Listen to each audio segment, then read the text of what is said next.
Kniha ZJEVS-NIAPOKALIPTICKOU kvůli VIDS-NIM, SIMBOLU s kroužkem MAPROROCTVIM konce času, které se vztahují k budoucím událostem a konci světa.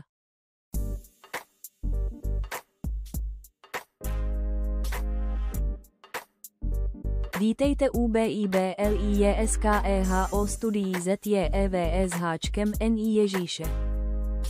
PROJDEMESní knihu ZJEVS-NI.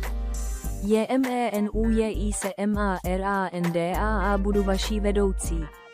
Na konci BIBLIJSKEHO studií budete pochopit následující klíčové ASPEKTU s kroužkem.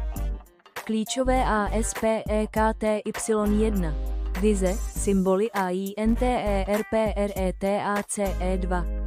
Autorství AKONTEXT3. Klíčová témata a myšlenky. Teď začneme.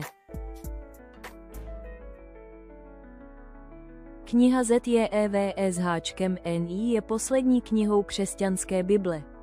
Zjevení je vysoce symbolické a prorocké, plné živých obrazů a vidění, které popisují konečný triumf Ježíše Krista nad zlem. Napsal apoštol Jan během svého vyhnanství na ostrově Patmos. Kniha ZJEVS-NI se ZAMIŠLA na BOJECHIA pro následování, kterým čelí raní křesťané a dokonce i křesťané dnes, a nabízí naději a povzbuzení prostřednictvím zobrazení konce časů a návratu Ježíše Krista. V tomto videu představím klíčová témata, kterými se budeme v této sérii BIBLISTICKEHO studia HLOUBOKSH probírat.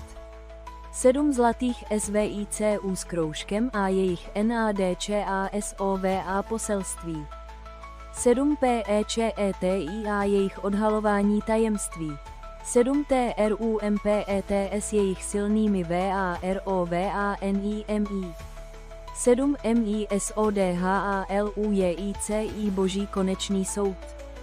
A boží VIKUPETELSKI plán, vize konečné obnovy a naděje.